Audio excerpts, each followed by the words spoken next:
প্ৰধানমন্ত্ৰী আৱাস যোজনা চৰকাৰী বিপিএল ঘৰৰ আৰু এটা নিউ আপডেট লৈ আহিছোঁ। সেইটো আপডেট হ'ল যিসকলে এতিয়ালৈকে চৰকাৰী ঘৰটো লাভ কৰা নাই, কিছুমানৰ কিন্তু চৰকাৰী ঘৰৰ আগৰ লিষ্টত নাম আহিছে, কিন্তু সকলো ডকুমেণ্ট জমা লৈছে, আপোনাৰ জিঅ' টেগ কৰিছে, আপোনাৰ একাউণ্ট বা আপোনাৰ ভোটাৰ আইডি কাৰ্ড, আপোনাৰ আধাৰ কাৰ্ড, আপোনাৰ পেন কাৰ্ড বা আপোনাৰ সকলো ডকুমেণ্ট জেৰক্স কৰি জমা লৈছিল, কিন্তু আপোনাৰ জিঅ' টেগ সম্পূৰ্ণ হৈছিল, কিন্তু এতিয়ালৈকে আপোনালোকে চৰকাৰী ঘৰটো লাভ কৰা নাই। যিসকলৰ জিঅ' টেগ হৈ গৈছে, সম্পূৰ্ণ কাম ভেৰিফিকেশ্যন হৈ গৈছে, এতিয়ালৈকে চৰকাৰী ঘৰটো লাভ কৰা নাই, সেইসকলৰ কাৰণে কিন্তু এটা ভাল খবৰ আহি গ'ল। যিসকলৰ লিষ্টত নাম আহি গৈছে, জিঅ' টেগ হৈ গৈছে, এতিয়ালৈকে চৰকাৰী ঘৰটো লাভ কৰা নাই।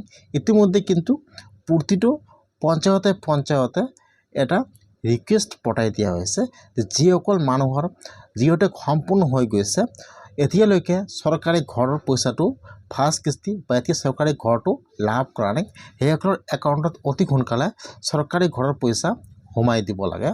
যদি আপোনালোকৰ চৰকাৰী ঘৰ লিষ্টত নাম আহিছে আৰু আপোনালোকে এতিয়াও চৰকাৰী ঘৰটো লাভ কৰা নাই, তেনেহ'লে আপোনালোকে আজিয়ে আপোনাৰ পঞ্চায়তত যাই যোগাযোগ কৰক।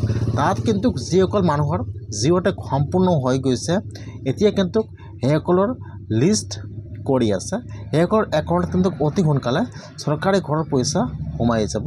এতিয়া আপোনালোকে পঞ্চায়তত যাই কোনটো ফৰ্ম জমা দিব লাগিব আৰু আপোনাৰ ইয়াত কি দিব লাগিব সম্পূৰ্ণ প্ৰচেছ দেখুৱাই দি আছোঁ। এইটো ফৰ্ম কিন্তু আপোনাৰ পঞ্চায়তে আহি গৈছে।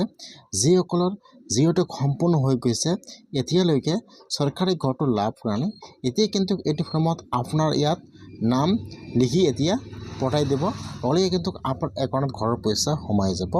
এতিয়া ইয়াত ফাৰ্ষ্ট আপোনাৰ ব্লকৰ নাম লিখিব, ইয়াত আপোনাৰ জিপি নামটো লিখিব। এতিয়া আপোনাৰ পঞ্চায়তত যিমান কেইজন এতিয়ালৈকে চৰকাৰী ঘৰটো লাভ কৰা নাই বা জিঅ' টেগ সম্পূৰ্ণ হৈ গৈছে, এতিয়া কিন্তু সেইসকলৰ ইয়াত লিষ্ট কৰি পঠাই দিব। যেতিয়া লিষ্ট পঠাই দিব, লগে কিন্তু আপোনাৰ একাউণ্টত ঘৰৰ পইচা সোমাই যাব। এতিয়ালৈকে যিসকলৰ জিঅ' টেগ হৈছে, এতিয়ালৈকে চৰকাৰী ঘৰটো লাভ কৰা নাই, ইতিমধ্যে কিন্তু এইটো ফৰ্ম অহাকালি আহি গৈছে। এতিয়া কিন্তু আজিৰ পৰা যিসকলে ঘৰৰ পইচা লাভ কৰা নাই বা ঘৰটো লাভ কৰা নাই, এতিয়া কিন্তু এইটো ফৰ্ম আপোনাৰ পঞ্চায়তে আহি গৈছে। এতিয়া আপোনাৰ নামটো ল'ব আৰু ইয়াত ভেৰিফাই কৰিব, লগে কিন্তু আপোনাৰ একাউণ্টত ঘৰৰ পইচাটো সোমাই যাব। যদি আপোনালোকে এতিয়ালৈকে চৰকাৰী ঘৰটো লাভ কৰা নাই, আপোনাৰ জিঅ' টেগ সম্পূৰ্ণ হৈ গৈছে, তেনেহ'লে আপোনালোকে আজিয়ে আপোনাৰ পঞ্চায়তত যাই যোগাযোগ কৰক। তাত কিন্তু এইটো ফৰ্ম অলৰেডি আহি গৈছে। এতিয়া আপোনাৰ ইয়াত ফৰ্ম ফিল আপ কৰি জমা দিব, লগে আপোনাৰ একাউণ্টত ঘৰৰ পইচা সোমাই যাব। যিসকলৰ লিষ্টত নাম আহিছে, জিঅ' টেগ সম্পূৰ্ণ হৈছে, এতিয়ালৈকে ঘৰৰ পইচা লাভ কৰা নাই, সেইসকলৰ কিন্তু যিটো বৰ্তমান নতুনকৈ আবেদন কৰিছে, সেইসকলৰ কিন্তু নহয়। যিসকলৰ আগৰ যিহেতু সম্পূৰ্ণ হৈ গৈছে, সেইসকলে আজিয়ে পঞ্চায়তত যাই যোগাযোগ কৰক, ফৰ্ম ফিল আপ কৰি জমা দিব, লগে আপোনাৰ একাউণ্টত ঘৰৰ পইচা সোমাই যাব।